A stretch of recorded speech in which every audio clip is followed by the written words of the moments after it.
के लिए यसू की जाए विलादत, यहूदियों के लिए हीकल सुलेमानी। शुरू करते हैं हजरत इब्राहीम अलैहिस्सलाम से, जिनके दो बेटे थे, इस्माइल और इसहाक। इसहाक अलैहिस्सलाम के बेटे थे हजरत याकूब अलैहिस्सलाम। यही से कहानी शुरू होती है इसराइल की। इसराइल यानी अल्लाह का बंदा, और ये लक़ब हजरत याकूब अलैहिस्सलाम को दिया गया। हजरत यूसुफ अलैहिस्सलाम जब कफील मिस्र बने तो आपको हुक्म हुआ कि अपने तमाम खानदान यानी आले याकूब को मिस्र बुलाया जाए और मिस्र की सरजमीन का एक मखसूस हिस्सा उनके लिए मुख्तस किया गया, और अल्लाह की तरफ से कहा गया कि ए आले याकूब, इस सरजमीन में तुम्हारे लिए बरकतें हैं। हजरत यूसुफ अलैहिस्सलाम 12 भाई थे, इसीलिए अल्लाह ताला ने उनके लिए 12 चश्मे जारी किए, और यूं इस सरजमीन का नाम हजरत याकूब के लक़ब से इसराइल पड़ गया, जिसे आज यरूशलेम भी कहा जाता है। आपकी नस्ल से कम व बेश 70,000 अंबियाए कराम आए। हजरत यूसुफ अलैहिस्सलाम के भाई यहूदा की नस्ल आगे बढ़ी तो उसमें से आने वाले तमाम बनी इसराइली यहूदी कहलाए। वक्त गुजरता गया और हजरत मूसा अलैहिस्सलाम का दवर आया। जब फिरौन ने मिस्र को आप पर तंग की तो बनी इसराइल के साथ आपको मिस्र से निकलना पड़ा। इस दौरान बनी इसराइल पर अल्लाह ताला की बहुत से करम नवाजियां भी हुई, जिसमें मन व सलवा, चश्मों की बहतात, मछलियों के शिकार का जिक्र कुरान पाक से भी मिलता है, और वहीं हमें एक गाय का जिक्र भी मिलता है जिसके लूथड़े से मुर्दे ने अल्लाह के हुक्म से जिंदा होकर अपने कातिल का बताया। उस गाय की निशानियां अल्लाह ताला ने कुरान पाक में बयान फरमाई, जो कि एक सुर्ख माइल रंगत की गाय थी, और ऐसी गाय आज भी यहूदियों के नजदीक मुकद्दस मानी जाती है। हजरत मूसा अलैहिस्सलाम के बाद दीगर नबी आए। इस दौरान में हजरत मूसा अलैहिस्सलाम और उनके दवर की कुछ बाकियात, तौरात, मन व सलवा का कुछ हिस्सा बनी इसराइल ने एक संदूक में महफूज कर लिया। ये अल्लाह की तरफ से हजरत आदम अलैहिस्सलाम को दिया गया एक खास संदूक था, जो नस्ल दर नस्ल नबियों के पास रहा, जिसे कुरान में ताबूती सकीना के नाम से पुकारा गया है, और ये यहूदियों को अपनी जान से ज्यादा अजीज है।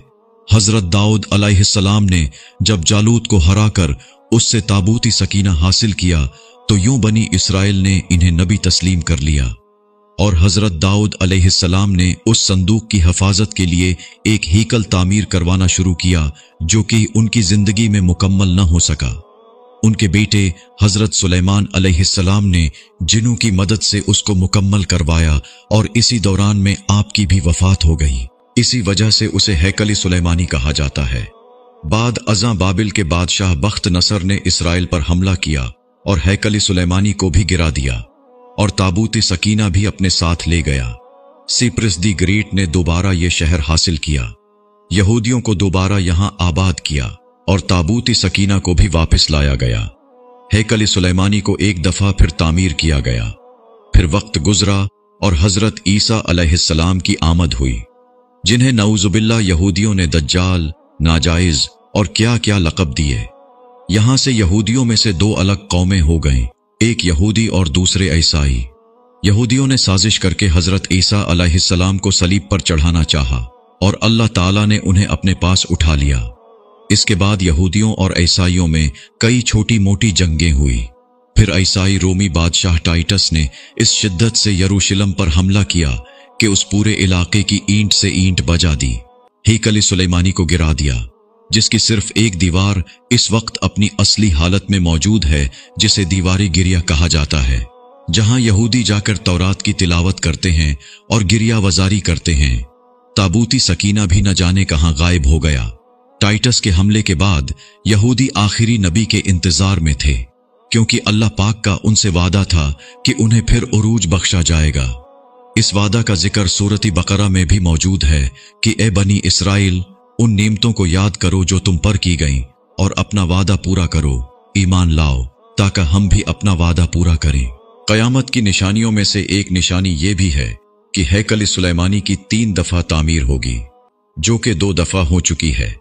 यहूदी अपने मसीहा और आखिरी नबी के इंतजार में थे कि टाइटस के हमले के 500 साल बाद नबी आखिरुज़्ज़मान सल्लल्लाहु अलैहि वसल्लम की विलादत हुई। यहां यहूदियों को यह झटका लगा कि सारे नबी हजरत इसहाक अलैहिस्सलाम की नस्ल से हैं, तो आखिरी नबी हजरत इस्माइल अलैहिस्सलाम की नस्ल से क्यों आ गए और उन्होंने ईमान लाने से इनकार कर दिया। मुसलमानों के लिए भी वो अंबिया की ही निशानी थी, इसीलिए हैकल सुलेमानी को बीतुल मुकद्दस का नाम दिया गया। इस्लाम के आगाज में यहूदियों को कायल करवाने की खातिर ही बीतुल मुकद्दस की जानिब मुंह करके नमाज अदा करने का हुक्म हुआ, क्योंकि यहूदी इसी तरफ मुंह करके इबादत किया करते थे। 17 माह बाद हमारी इबादत का रुख बीतुल मुकद्दस से बीतुल्लाह की जानिब मोड़ दिया गया, क्योंकि मुसलमानों का शुरू से किबला अव्वल वही रहा, जिसे पहले हजरत आदम अलैहिस्सलाम और फिर हजरत इब्राहीम अलैहिस्सलाम ने तामीर किया।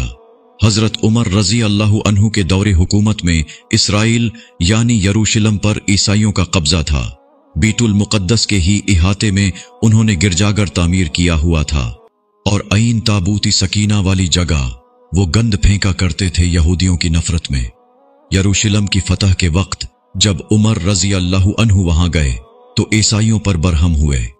वहां सफाई करवा कर मस्जिद तामीर करवाई और कुरान में मौजूद मेराज वाले वाक़िए की निस्बत से इस मस्जिद को अक्सा का नाम दिया। यहूदियों की दीवार गिरिया भी इसी इहाते में मौजूद थी, तो ज़ायरीन की हैसियत से उन्हें भी वहां आने की इजाजत दे दी गई। खिलाफत अब्बासिया तक यरूशलेम एक मुस्लिम शहर रहा।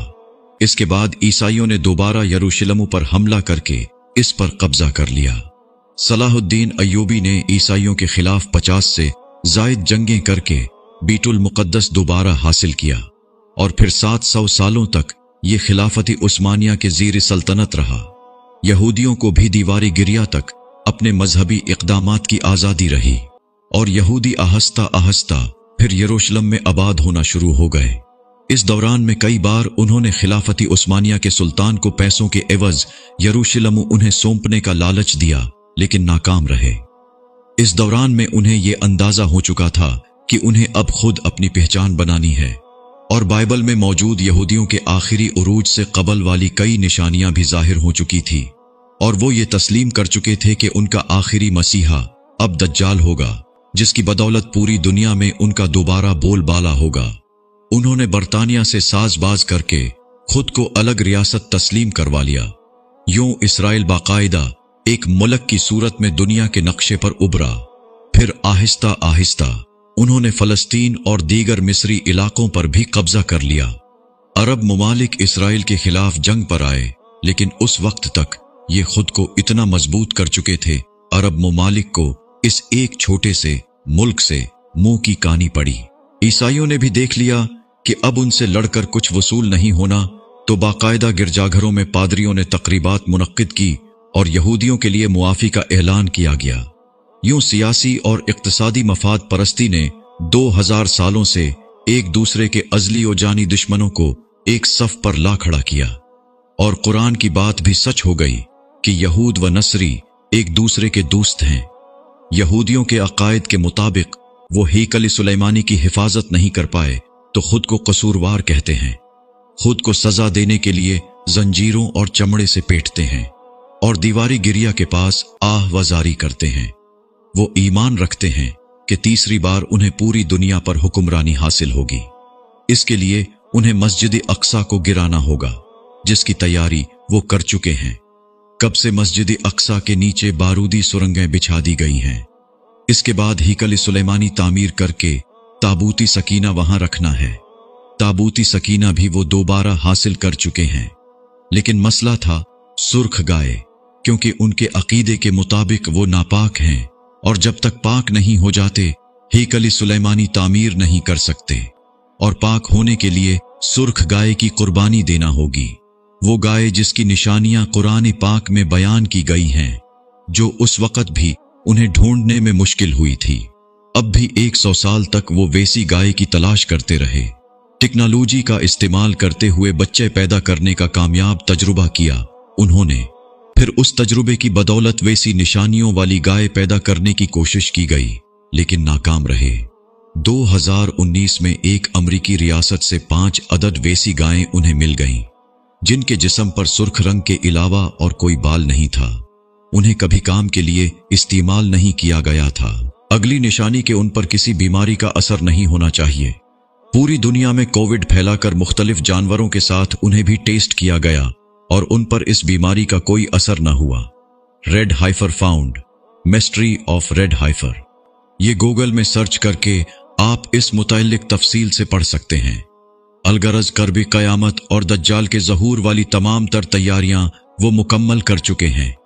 अपनी मर्जी के डॉक्टर, इंजीनियर बच्चे पैदा करना, 9D टेक्नोलॉजी की मदद से एक जगह होते हुए कई जगह मौजूद रहना, अपनी मर्जी के मौसम बनाना, जब चाहो बारिश बरसा देना, चंद दिनों में पूरी दुनिया घूम लेना, ये सब दज्जाली निशानियां हैं जो आज के दौर में कोई मुश्किल काम नहीं है। हमारे इस्लाम में बताई गई कयामत की निशानियों की उन्होंने इतने अच्छे से तैयारी कर ली है कि गरकद के दरख्त लगा दिए जो उन्हें पनाह देंगे। बाबिलद, जिस जगह अहादीस के मुताबिक दज्जाल का हजरत ईसा अलैहिस्सलाम के हाथों कत्ल होने का जिक्र मौजूद है, उस जगह वो दज्जाल के फरार के लिए एयरपोर्ट बना चुके हैं। ये सब तो कर्ब क़यामत की निशानियां हैं और हेकल सुलेमानी ने भी बनकर रहना है। फिर असल जंग किया है, असल जंग अकायद की है। हम अपने अकायद में इस कदर कमजोर हो चुके हैं कि नमाज पढ़ें या ना पढ़ें हमें फर्क नहीं पड़ता। अपने बहन भाइयों का हक खाकर खुशी महसूस करते हैं और फिरकों के खुराफात में उलझे हुए हैं। फलस्तीनियों के लिए सिवाय दुआ और एहतिजाज के हम क्या कर सकते हैं? क्या हम अपने अकायद के इतने मजबूत हैं कि डॉलर के बहकावे में न आएं? क्या हम यहूदियों के मुकाबले में निकलने वाले खुरासान मुजाहिदीन की लिस्ट में आते हैं या बस सोशल मीडिया के तमाशाई हैं? अगर आज दज्जाल जाहिर हो जाए और तौबा का दरवाजा बंद हो जाए तो हमारी आखिरत के लिए क्या तैयारी है?